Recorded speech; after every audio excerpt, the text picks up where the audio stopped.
Welcome to Wrestling with Heart, a podcast looking at pro wrestlers giving back to their community.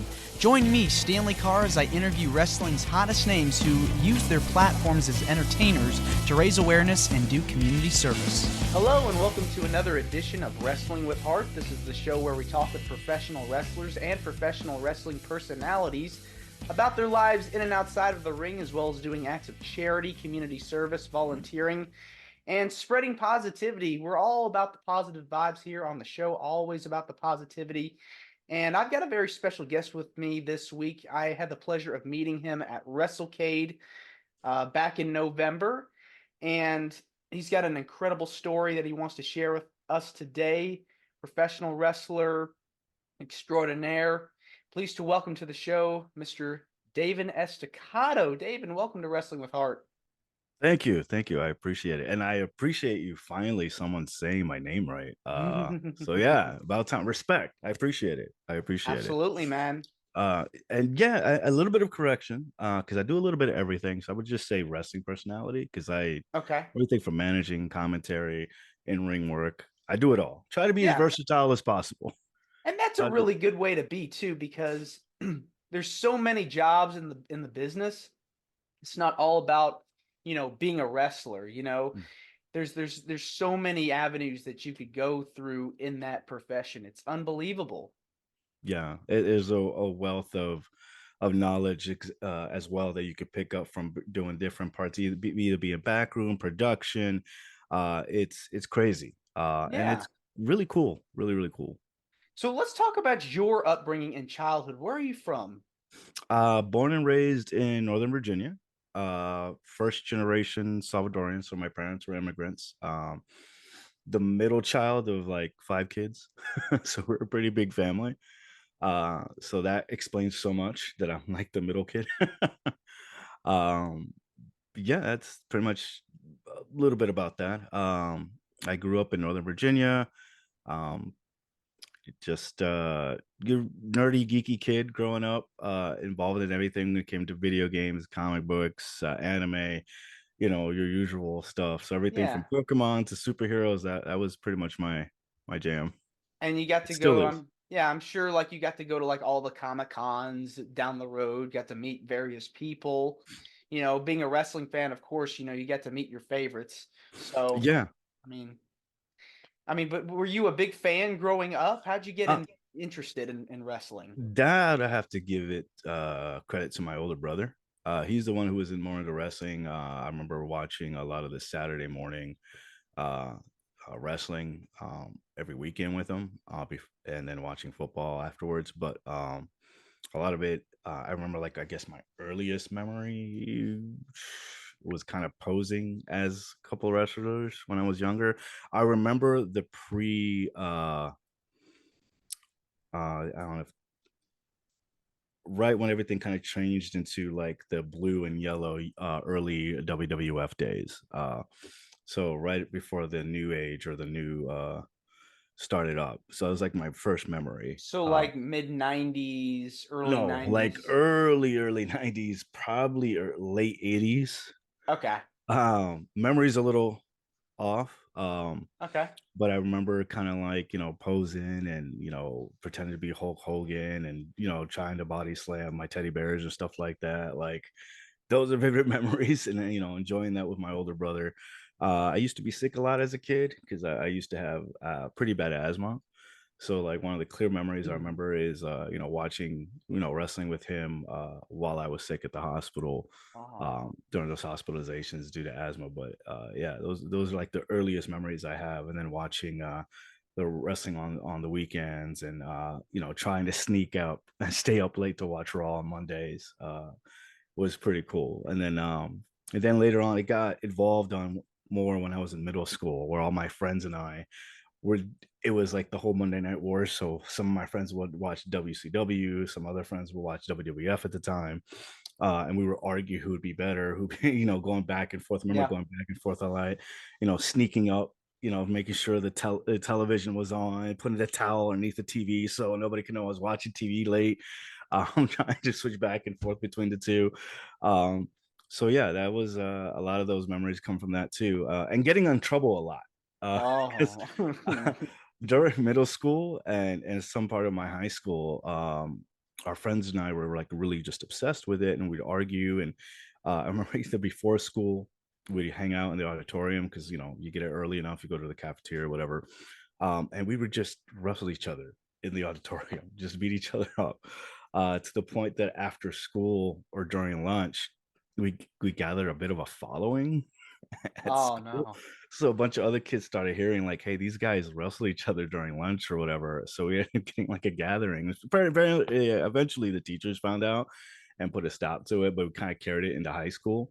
And I remember to this day, um, in high school, it was during like parent teacher conferences. Like we kind of started wrestling at this, just beating each other up, and it was just kind of funny to see like the principal and then like the police officer that would stay at the school kind of running down the hill, and we just kind of scattered as a group of kids were watching us wrestle and scatter out. It was good Yeah, times. they To had this to. day, that principal still remembers me to this day. Yeah, I mean they had to break you guys up because it was like a backyard wrestling fight, Pretty and much. anything could happen, anything could go wrong, but it's just one of those things where it's like you kind of have to bring it down just a bit. Yeah, it was. I admit it was stupid. They literally tell you don't try this at home, but that's the Yeah. first thing. Hey, come here, let me try something on you. Uh, Hey man, you got to do it, you yeah, know. You got to get into it a little bit, when you're young. yeah, Um and that was kind of cool because like I remember like my friends recording their own matches and coming out and just us being kids being stupid, yeah. face paint and everything, pretending to be our heroes that we grew up watching, and Yeah. just beating each other on top of gym mats or Mhm. on top of mattresses. It was just us having fun and enjoying it, and Yeah. uh it was good times. Good times. So, let's fast forward just a little bit. When did you know, how can I get involved with this? How can I do this for a living? um I think that first spark started off with my buddy from high school, because we started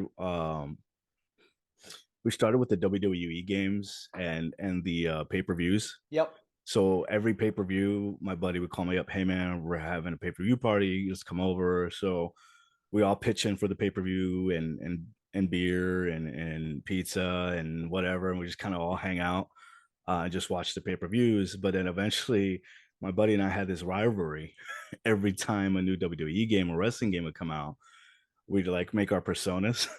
And that's kind of where it started as a this weird. I know like some fans probably there's like those internet federations where people talk trash in Mhm. between or whatever, promo stuff like that. It's pretty much how it started. I even had like us going back and forth on the internet on old Twitter and Facebook. It was really dumb, but it was just fun for all of us, kind of like talking trash. And then we kind of talked about it because a buddy of mine moved to Florida, and he's like, "Hey, I'm in Florida. I'm near one of the training centers. I almost moved in with him Hmm. and the family. He's like, I want to go train. Would you be interested? Hey, calm down. We can go training. This is when they do training." And he brought it up. I'm like, fantastic. That sounds cool. And then earlier than that, I used to live in New York, and there was like a wrestling school nearby where I lived, and apparently it was headed by Doink the Clown and a couple of other Mhm. people. Yeah. And I was like, oh, just the opportunities just kept coming up. Like, hey, Yeah. you could be doing this. I'm like, I didn't do it because life got in the way or other things happened, but it just for some reason it just kept falling in my lap. Hey, this, and then Yeah. eventually, I was in a bad situation. At the time, unfortunately, I was homeless and dealing with a lot of personal issues. It's a really dark time in my life. And one of my best friends in the area, found out about my situation, and they kind of like, "Hey, you're in a shitty situation. We can't have you be in that situation. Why don't you move down with us? We'll, get you back on your feet." And I lived with them for a couple of years, and they were indie wrestlers. And I was kind of like part of the crew, ring crew and all that, and it just kind of evolved from there. And they would teach me how to take bumps and go from there, and then eventually I was told about the schools and the proper way to learn. And I remember doing a couple shows and learning bumps and being taught by everybody there. Hmm. This is a great kid. He's still learning, paying his dues. Let's teach him a couple stuff. Yeah. And I kind of learned a little bit from show until I like to call him my wrestling uncle. Huckabee told me, hey, you need to go to Firestar. You need to go to these places. And that's what I did. I went to Firestar. I learned a bit from Cozone and the crew there, and it just blew up from there. It's just been crazy. Yeah. I mean, being homeless, that's horrible, you know? It was rough. It was about a year or two. Just it took a lot of growth and dealing with my demons and um, coming to terms with a lot of stuff. A lot of healing between my family and I. That I what can I say? It was kind of rough there uh, between the family, but a lot of that healing came through that. To the point where I know that if anything were to go wrong, I know my family has my back, and it was quite the learning experience of trying to do stuff on my own. Yeah. I mean, what stuff did you take away from that period of time? Um, hmm, that's a good question. Thank you. I learned a lot. There, if I could be honest, I'm still kind of healing for some of this stuff during that time period because it was such a lot going on. Yeah. um, but that you're not alone. You're never alone. There's always somebody out there, and that regardless whatever your head is telling you, there's people that love you. There's reasons to stick around, and it's not as dark as it seems. And wrestling kind of helped me with that too. It became my therapy. So I would go to shows, and uh, it would be kind of my way of not hurting myself, but kind of like going through the pains physically to kind of Hmm. deal with it. It was the adrenaline rush. It was the intensity of everything. So taking those bumps and learning how to do these things and being stretched out and taught everything Yeah. I mean, they kind of make a lot of helped work. me. Yeah, it put me through the work. It put me through the process, and that kind of helped me. Like if I could get through this and get through these physical pains, I can try to get through these emotional and mental Yeah. stuff that I'm You, dealing with. yeah. You can get through anything, if you just put yourself out there, really try your hardest to, put in the work. And I mean, being a pro wrestler, I mean, that's not easy at all it's because you, it's not. The training is intense. The bumps are intense. They tell you the statistics, like every bump is like being a 30-mile-per-hour car crash Mhm. every time. You're putting your body through stress, um, and you're learning how to do it properly and land properly, so you're not putting that much damage on your body. But yeah, it was intense. It still is, because it's more than just being in ring shape. You also have to be mentally prepared for everything and emotionally prepared for everything. It helped build me up, again, so to speak. Yeah. And you met a lot of people, I'm sure, during the training. Oh yeah, it's crazy how it happened because I, I guess I'll just throw everything out on the table. Like I was homeless at the time, and and there were times where I had to sleep at my job, um, you know, so I could make it to work in time because I knew if I went home or I got a ride, there was no one's going to make it in time. So um, now that people knew, but I was like sleeping like behind the stairs behind my store at one point. So I'd wake up, go get my coffee, and open up the store. Um, what I didn't know is that one of the guys working at the mall was an indie wrestler, and I didn't believe him. So we just start talking wrestling, and he's like, "Yeah, why don't you come to one of my shows?" I'm like, "What do you mean one of your shows?" It's like, "Yeah, I'm an indie wrestler. On the weekends and whatnot. Like I do this, and then this is my job. It helps support this." I'm like, "Get the freak out of here, whatever." And he's like, "Yeah, no, no, no, come out." I'm like, "All right, sure, okay, whatever." And his name, he kind of mentored me a little bit, kind of like teaching me the ropes. This is what happens behind the scenes. This is how it works. This is how, know, just everything between starting a match. And he kind of like gave me my homework. Hey, you need to watch Dean Malenko. Hey, you need to watch Eddie. You need to watch, uh, you know, uh, Carlos Colon. You need to watch, these other big names, and you need to watch it like 3 times. You need to watch the first guy, watch the second guy, watch the ref, and then come back and tell me. Like he'll give me like everything to do like every weekend or every week, like every day. Like who'd you watch today? Study And tape. yeah, pretty much. And I didn't realize what he was doing until like now. Like, oh, I get it now. It was like the aha moment. Um, so he was kind of more luchador style. Cyclone Latino is his name. Um, he had to take a break a couple of times, and because a little life gets in the way and other stuff. But the fact that he kind of took me under his tutelage and took me to shows and introduced me into this crazy world, um, was amazing. And he could tell, like the first show he took me to, my eyes just kind of lit up. Like he's like, I see that. I see what you're thinking, and let's get your manager license first and go from there because you have to get a license in Virginia and all that. Um, and we'll talk about it, and I'll teach you more.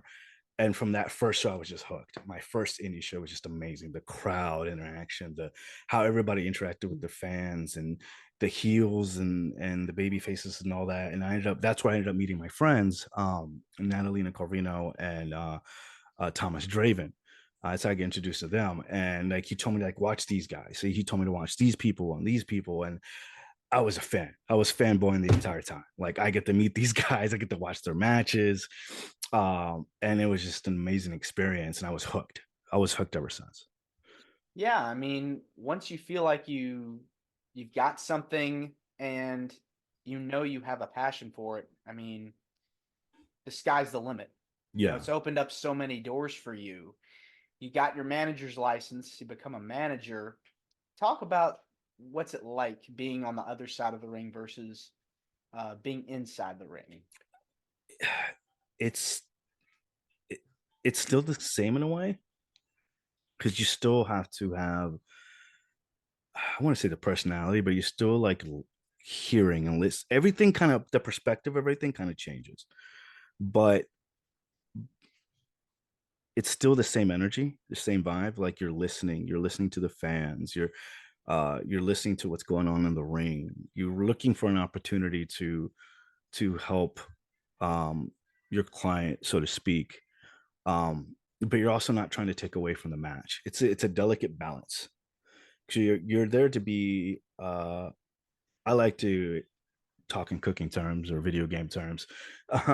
You're the assist button when it comes to fighting games. Mm-hmm. You add on to the combo, but you don't take away from the main character. Or in cooking terms, you're the little seasoning on top. You're not taking away from the dish, but you're adding on to the dish, so The to speak. accessory. Yeah. Exactly. Um, so I think of those terms where I'm enhancing the match, but I'm not taking away from the talent. Um, and being outside, it's more fan interaction. It's more trying to push the story that's going on in there and being a part of that. And depending on what you're doing, it could be easy or hard Yeah. because it, like I said, it's like a delicate balance of how you interact with the person that you're coming out with. And a lot of it is comes down to what you're trying to get from the fans, because a lot of it's just feeding off that energy. Right. And being a heel, I know a lot of people that I've spoken with, they prefer being a heel because it's easier to get them to hate you than it is to like you. Yes and no. You'd be surprised, but yeah, Really? it's because but it's also because I try to be a little different, because everybody does the same thing. You can uh you know it's your presence, I guess, is when you come out there. The second you come out there, they're going to judge you on what you're looking, how you look, and what you're saying, how you're portraying yourself. Sure. you know uh and I've learned, as I've worked with different clients, that either the fans are behind you or they're against you, or some of the clients, the fans are a distraction. So when you come out there, you could look down on the fans a little bit on time, from time to time, and like, hey, look, they're the distraction. Your focus should be your opponent. So depending on who it is, yeah, I can agree with that, or disagree depending. um Yeah, I mean, you're right. And sometimes it can be harder to be a heel in this day and time because fans want to cheer you and you're trying to do your job by getting them to hate you. So it's like this weird vibe, and it's kind of like how can I at, get how can I find a way to boo you, but like your work, you know? And I think that's the thing. Like you watch any good villains that, or read any good villains. Yeah, You have, one case example would be, The Walking Dead. sure. There's a lot of villains in that series, and people either love them or hate them. Disney villains as well. You have these perfect, caricatures of what a villain should look like, their color, their personalities. That there's people who still love or hate them. Yeah, Um, it's all about stories, and I think that's what we all are. yeah, We're all personal stories and different stories that come together.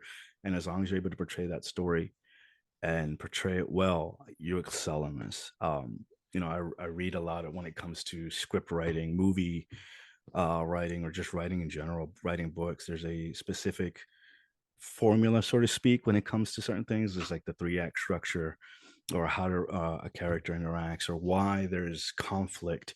Um, it's always comes to a difference in ideologies, and I think that's where it comes. If you can get that, people understand. They're either going to be with you or against you, either way. And then sure. if you can capture that and capture those moments and capture those feelings and emotions, well, you're golden. You're Yeah. golden. Is writing something you've thought about getting into as well, like writing scripts or writing Uh, books or it's one of those situations where, like, growing up and as a kid, I was told I was going to be a prolific writer. really? But I didn't really fall back on it. I just enjoyed writing stories as a kid. One of my biggest inspirations was Stephen King. Oh, Um, that's good. so I really got into that. Stephen King, Michael Crichton. I was kind of a gifted kid, one of those gifted kids early on. Uh, so it started off because I wanted to write poems. I wanted to write comic books. I was really into comic books, and just, um, really getting into that.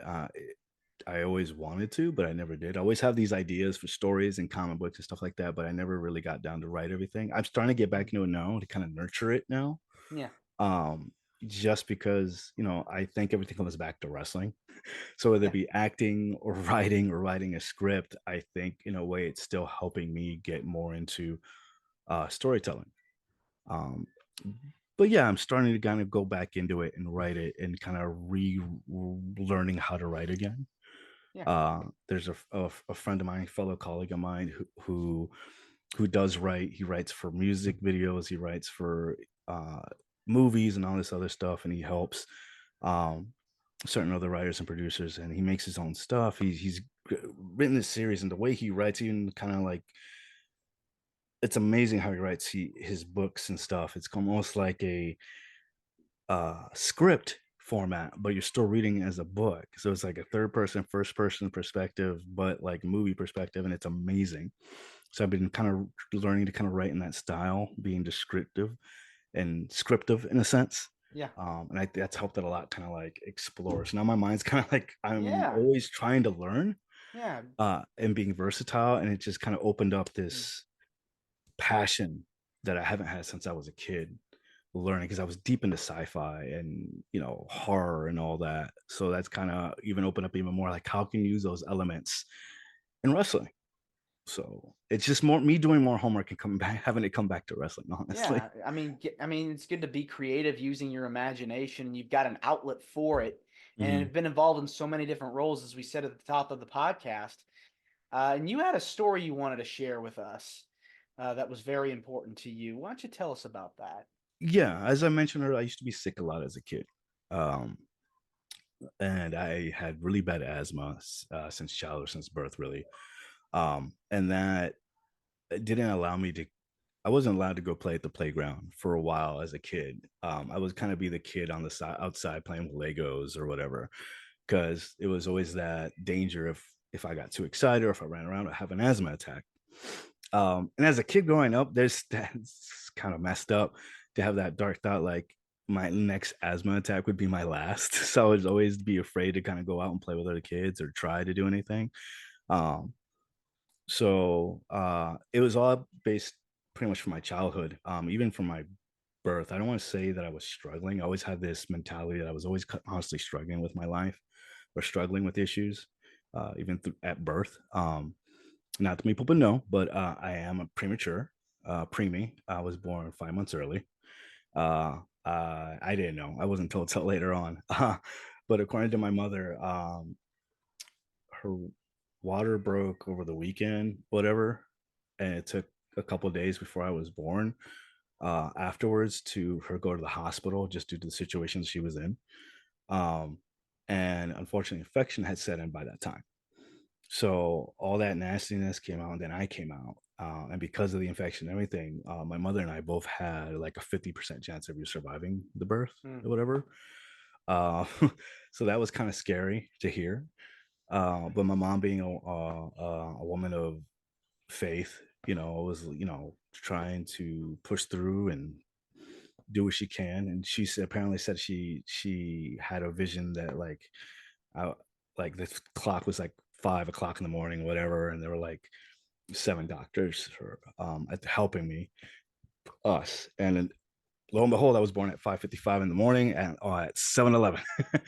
So yeah, so that was crazy. And then a couple of years, I spent a couple weeks at the hospital, a couple weeks at home. And that went on for a few months because I was, I want to say fragile, but I was delicate. Being 5 months early, not being completely fully developed, I spent a couple weeks at the hospital before they would allow me to send me home. So for like the first few months, that was kind of like a routine for my mom. My mom jokingly says that I was the reason she learned English because she was like immigrant. So a lot of her English came from talking to these practitioners and doctors and people. And then my older siblings being kind of somewhat translators. Um, so so yeah, it was like a big deal. Um, Knowing that it kind of that explains a lot. And then later on when I was like two, again comes back to the asthma. I had a horrible asthma attack. I remember sitting on the couch while things watching Chips. Thanks with Eric Estrada. And I was like, drinking my soup and I just started coughing. And I was sick at the time because that's why I wanted soup. I thought I'd feel better. And then from that, I don't remember much. I remember hearing sirens. I remember seeing the the lights and whatnot, and being in the ambulance. Everything else was just told to me from that point. I had an asthma attack. I stopped breathing. My parents tried to resuscitate me. My sister, my older sister, who did take CPR classes in high school, was the one who tried to start CPR. The messed up thing is that it wasn't the ambulance that showed up first; it was the firefighters, and they didn't know what to do. So that it was just a long time without oxygen and all that. Um, that affected me and everything. That I ended up being in a coma for like a week. So like for 7 days, I was in a coma, not aware of what was going on. And yeah, it was rough. The doctors didn't think I was going to come out of it, or if I was going to come out, it was going to be the same. It was a really big deal. Being in that situation, my family didn't know what to do, what to expect. Um, and then on day 7, I just kind of woke out of it. I remember that. That was weird. That's a weird memory. I remember seeing my parents kind of crying. And I woke up, I'm like, Mom, why are you crying? Don't cry. And that was it. That's all the memories I have from that situation. The fact that I can remember that is crazy. But That's scary. yeah, yeah. And then just from there on, it's just the constant threat of asthma, or uh, it was really bad. Like I wasn't able to go up and down stairs because I would get tired. So it was always nebulizations, always medication, being medicated, trying different medications, skinny, chunky. Just the medications just messed with me a lot. And knowing that I have ADD and ADHD and other dealing with mental health in general didn't really help the situation. And looking back, I was picked on a lot as a kid. I was bullied a lot. People didn't like me because of just my awkwardness and just having those diagnoses. There's little tics that we have. So I'll click my pencil, or I would shake my it would annoy other kids, but I'll be the one separated. They wouldn't separate. I was the problem. Yeah. So I kind of didn't really help much in my formative years. So that's why my constant, like at the time, I was like, why am I always struggling? Why am I always getting beat up on? Why am I, you get to learn pretty quick how to get out of stuff when people try to bully you, beat you up. So I was kind of resourceful on that end. But I guess I gained a little bit of respect back when I started wrestling with my friends because kids started watching this and watching us being stupid. Mhm. And the fact that I was kind of like the mankind of the group because I'd get thrown into a trailer or something and I'll get it back up laughing because it's like, yeah, it just Thrown off the chucked. topic. Looking back, it's funny. I'm like, wow, I guess that's kind of a weird way to gain respect. Like we're beating up this kid, but he's getting up and laughing. Okay, that's kind of Mhm. weird, Yeah. But yeah, I came to school one day with this beat up. It was an old WWE title, and a buddy of mine like duct tape it back together with like random bits of tape, and he just was Sharpie hardcore champ. And I came to school with this beat up old WWE and like a Mm. huge bruise on my arm Mhm. because a buddy had thrown me into a playground and on a trash can, and there were kids watching this. And when I picked up the title, they're like cheering. I come back and take it to school the next day. They're like, "That's pretty cool." Like, yeah, I was like, "Really? Now I'm cool." It was just kind of crazy to see that difference.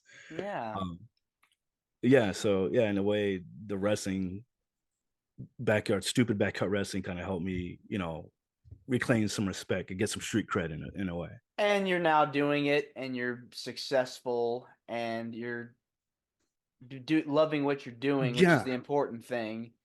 It's, very traumatic, being able to, having to go through all that, but the fact that you overcame all that stuff to see where you are today is just pretty amazing. So yeah, yeah. I so see it as a awesome. blessing. I looking back at the time, I didn't understand it. Things happen. Not saying that things happen for a reason, but um, looking back at it, my mind about it has changed. My thought process about it. Um, I'm not telling this story. I'm not telling people to feel sorry for me or feel bad for me. Be like, oh, poor David, like, oh, poor baby. No, no, no. It's at the time, yeah. That's how I felt. Like I was being babied, or it helped me in a way, in a messed up kind of way. But now it's kind of like I wasn't struggling. Is the fact that I was fighting, and I beat the shit out of all that. I literally stared death in the face, and I said, "Fuck you." Yeah. And I'm here. That's why I'm not really scared of big guys because I used to be bullied and beat up, almost on a daily basis in high school, and so dealing with all those challenges, those opponents, so to speak, and me overcoming them has really said a lot. I'm not this weak kid. I'm not this, pushover, as people like to think. I'm pretty badass. The fact Yeah. I ever came out through all that, and I'm here talking to everybody about it, and it just kind of put this passion and this adversity in my mindset. I'm like, yeah, I'm pretty badass. Yeah. Definitely are. It was great meeting you at Wrestlecade. You and Ron, I know, have got a podcast together. Tell me about how you got started with that. I first proposed it as a way to kind of push other talent, really, or push promotions, because there were so many promotions I was working with or involved with. They weren't they were posting posters, and I would send their posters to the radio station, but I didn't really see any other content besides that. So in my head, I wanted to create content for promoters and promotions and talent, but I wanted to find a way that I can also promote that, hey, I'm doing this commentary, I'm doing this. So it first came about when I used to work with my partner, Aloysius Skipper Jenkins the third. Got to sell the whole thing like a Tribe Called Quest. I know it's a mouthful. So I proposed it to him, like, hey man, look, we're trying to get more bookings, we're trying to get more commentary. What about the idea of putting something together where we can make content but still push ourselves over?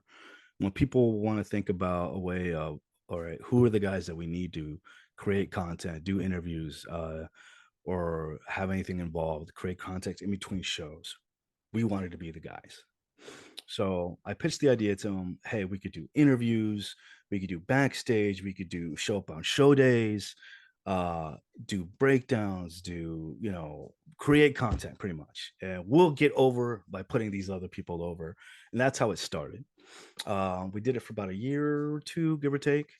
And then since I was kind of out of the area and he was doing his own things, getting other bookings, we kind of decided to go our separate ways to do our own thing. Because after a while, we couldn't do it as much as we wanted to, and we just kind of went our separate ways from there. Starting doing a little bit more managing. Me started doing just a little bit more of the commentary and managing and everything else. So just kind of do a little bit of everything. And then eventually Ron reached out, and he was like, "Hey man, I see that you're no longer doing this thing, but I kind of looking for a co-host." I think he was doing he had a couple people come on with him, and then he kind of reached out to me, "Hey, you have some experience in this. Would you like to give it a shot?" I'm like, "Yeah, sure, why not?" And we just been doing it for about a year now, a little over a Oh year. wow. And it's been interesting and crazy. It's been a crazy ride, honestly. Just because then I get to learn and work with the people that he's worked with, and then they realize they worked with me before. It's a small world. Hmm. I say it a lot. You're in North Carolina, you could throw a rock and you could hit a wrestling promotion or a wrestling school or whatever. You're kind of like in the holy land of wrestling, because you're in this, in the North Carolinas, Virginia area. A lot of wrestling happened here in the Yeah, a lot Carolinas. of history. So being around that rich history and getting involved in the industry and getting to meet people has been quite the experience, especially with Ron, knowing who he knows, and then him, and introducing me to these. It's all about the networking. Definitely. Um, and I see the differences how people work. With Aloysius, he had a certain way of doing things. With Ron, he has a certain way of doing things, and I'm able to combine what I've learned from both of them, each of them, and grow. I think is really the best thing. And the fact that I'm able to do this, I've kind of learned to become comfortable with myself a little bit more. Not that I wasn't before, but kind of be able to do stuff a little bit more on the fly. If something goes wrong, just to roll with it more. And just kind of learn how to handle the ship on my own in a way. And better way of doing business. Getting to learn how to do things differently from Ron, and learning his process and who he has access to, and um, how his podcast works and how what he uses. It's all resources. Helped me to learn a lot Yeah. as well. So it's really cool to kind of see his work and how he does it and how he interacts and kind of learn from Hmm. him. Um, and he's taught me a lot. As controversial as he can be, and how he pushes the boundary, I think it's also a cool learning experience too. I mean, an event like Wrestlecade, where you have a sea of people, like it's one of the Mhm. largest wrestling conventions in the world, and you guys had an incredible booth, and I'm glad I got to be a part of it. And we were also vendors as well, and so getting the chance to network with you guys and talk with you, and did you guys get to meet anybody while you were there? Oh, I got to meet a lot of people, and it was great because he did mention you would come by. We spoke with you before, and just kind of like being able to network like that. And what I liked this was the fact that what I like to see with any company to do. We're pushing you, you're pushing us. We're taking you with me. It's just, again, it's one hand washes the other, as some people like to say. Exactly. And sharing in those resources with one another, and be able to have a dialogue and speak and interact, I think was great.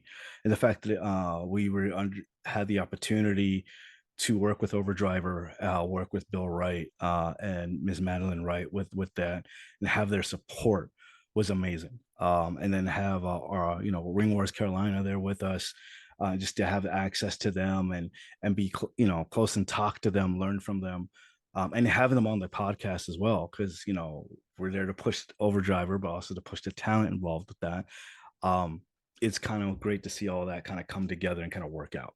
Yeah. Um, there were some people that we wanted to interview that just either because of time or things came out, we weren't able to. But yeah, we still got to meet a lot of cool people. We got to meet Rikishi and Billy Gunn. I got to meet Violent J, which is just really made my weekend. It was like a personal story I was able to share with him. I got this tattoo in memory of a buddy of mine. Got the little hatchet man. It's the same tattoo he had, and he unfortunately passed away in Afghanistan in early 2000. But I grew up with this guy. He literally was like the older brother at school. Everybody knew him. And he got me into ICP. If it weren't for him, I wouldn't, be even listening to ICP. And I told him the story. I wanted to get this tattoo with a buddy of mine. And when we get there, um, for some reason, every time we hang out, we have a party. This guy wanted to watch Forrest Gump or some horror movie or something. It was always that. Every time we got to a party, it got annoying at one point. I I'm like, bet. bro, we've seen this movie like 1,000 times, dude. And we get to the tattoo shop. We're waiting for it, and you're not gonna believe it. Forrest Gump is freaking playing at the tattoo shop, and we kind of look at each other. And it's his favorite scene too. When Gump is at Vietnam, he's like telling Gump, "You better tuck in that lip before you trip over a wire." Like we're looking at this. No motherfucker knows we're getting this tattoo. He's here with us. He has to be. And telling Jay that, and he's like, "Wow, that is crazy." Like his reaction to it was kind of like a full circle moment for me. It was pretty dope. And Nice. just for me, it was also getting to see it from my partner's eyes, my girlfriend, and having to see her first big wrestling convention and seeing her light up and see her heroes that her mom joke about the mouth from the south and having a crush on him. Her mom was so jealous. It was really cute to kind of see that interaction with her and Rikishi. I got this idea because I wanted to do this silly promo with Billy Gunn. I had this idea of like making toilet paper with his face on it, which is still in the works, and making a pillow for him, but I couldn't get the pillow right. I was working with different prototypes, and everything I tried just did not come out right. And she crochets. She crochets these awesome little things. She crocheted gifts for my family and I. And I just thought idea. I'm like, you think you can make a butt? And she's like, what? I'm like, can you make a butt? She's like, I think I can. I could find the pattern. And so I was like, this is the idea I have. She's got a great idea, hon. If I can make this work, let's make it work, and we'll see what he Yeah. thinks. And I wanted to, show it to Billy, and she just went a little overboard with it. Oh man. She just started making butts, and it was really funny because I'm like cooking in the kitchen. She's like just giggling to herself as she's literally stuffing these butts with stuffing. And so she managed to make different sized ones, and she brought it with us to Wrestlecade. I was trying to sell one, trying to see, how would they sell, the reaction for it, and everybody loved it. Unfortunately, I thought Billy Gunn wasn't going to be there because I was told he was only there for like the first 2 days. So on the last day, I was kind of bummed about it, no pun intended. And he just shows up. I'm like, Kate, that's Billy Gunn. That's Billy Gunn. He's here. He's like, well, go give him the butt pillow. And I'm like, all right, cool. So I was like, hey, I have this idea for a product for you. I think you're going to love it. It's fantastic. It's so you. I present to you the daddy ass pillow. And he was just speechless. Just kind of looked at it. He's like, and he just starts dying, like puts his head down, giggles. It's like the first time he's like, he was having a bad day. He wasn't feeling good. Like he was like ready to go home. And that just made his day. He like loved it. And then we were able to give Rikishi his, and he just same reaction. Like, this is crazy. He's like, he calls it the bun bun. The stink face. I mean, come Yeah. on. I was like, no, she's like, Rikishi, why didn't you think about Rikishi? I can't take credit for it. I completely went over my head. I'm like, Rikishi's like 2 tables down from us. And she's like, you're missing an opportunity here. I'm like, what are you talking about? Like, hello, big butt, Rikishi, stink face. I'm like, oh, you're right. Let's go show him. And he loved it. He's like, he wants one of his own now that actually has like his tassels and his thong and everything. We're gonna make it like, as life size as possible. And he's gonna carry around with him. So it was those little moments like that was just really, really cool. Yeah. And be able to have that interaction and just meet up and meet people I look up to and respect in the business. Especially as being a person of color, a minority, a Latino in the wrestling business, and getting to chop it up with Conan, getting to tell Chavo, thank you for what you and your family do. and have done for us Latinos in the wrestling business. The fact that I was able to watch you and your family growing up, watching you guys on WCW, watching you guys on WWE, I felt like I was represented, like Viva la Raza, like it was great to see that and tell Chavo that. And I'm like, dude, as a fan, thank you. As a Latino fan, thank you. As a worker, as someone who's part of the business, thank you. Because like now I get to look back at my stuff at childhood and fondness, but at the same time, I'm learning. I'm learning from your stuff. So thank you for what you've done and what you inspired in me. Um, and to be able to say that to one of your heroes is pretty freaking cool. Yeah, Uh, it's the and it power just of wrestling. oh yeah, and just to support your friends. This guy got over too. This is Lorenzo Lama. He's like my little promotional buddy. I take him everywhere I go. I take him to every gig, every show, whatever I'm doing. He helps out literally.